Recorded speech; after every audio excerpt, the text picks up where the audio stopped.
Today we're on the Hughes farm here in Carnew, County Wicklow, the winners of the Prevention for Profit My Calf Our Future competition. The judges were very impressed with all stages, looking at nutrition, management, genetics and animal health. But for you guys, I suppose, where does your system start? The calves were here in the shed, I suppose. It starts 3 years previous to that. So I suppose day one, sit down and pick the sire that you want. So I suppose that's the number one thing. So I suppose to try and get a kind of a blockier type cow. So we like to get a smaller, blockier cow that will put condition on the calf and have a decent calf to sell.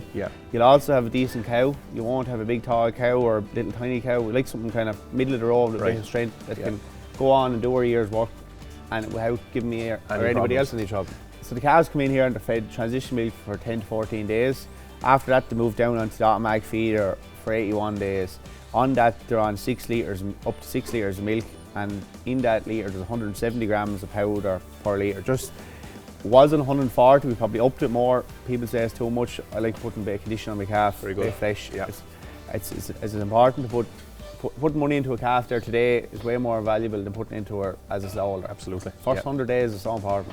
So on to the genetics piece then. So you guys are using sex semen as well? Yes. Even talk to that, we're using a lot of sex semen, to be honest. We use sex semen and all the heifers get all sex semen the first 3 weeks, pretty much. And the Frisian cows will get conventional straws. And then after 3 weeks, then we're on to beef sires, basically, which is mainly kind of Hereford, Angus, Albrecht, a few Speckled Park and Belgian Blues, kind of a bit of everything. I suppose with large numbers as well, management's very important. So pre-calving, do you want to even just talk through the nutritional preparations you have with the cows here? Yeah, so I suppose, like with the cow, I suppose the first thing is the condition score. So basically, we condition score the cows kind of coming into the back end of the year.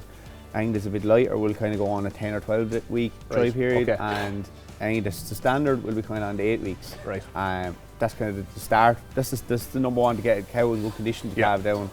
Then when the cow goes dry, she gets minerals straight away. So we're on 120 grams minerals straight away, and they're all getting 2 kilos of oats, barley and soya. And they kind of get that throughout the dry period.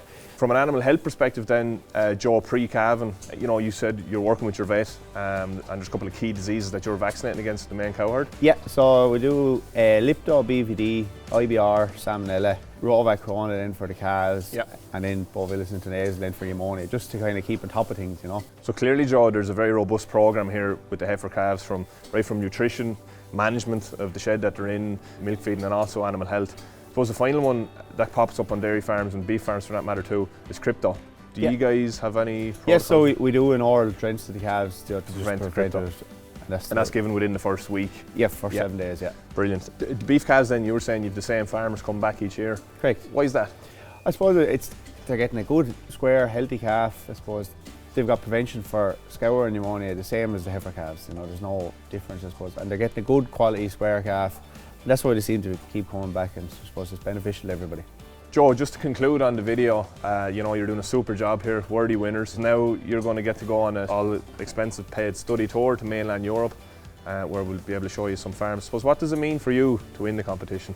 Sure, it's massive. It's a great achievement for myself, my father, and the family and the team that's working here. I suppose it's a great opportunity. And I suppose to be able to see what goes on outside of the country, I suppose there's always something to be learned, and hopefully we can bring back something from it. Joe, what's your nugget of advice to other farmers, or the motto that you live by on this farm?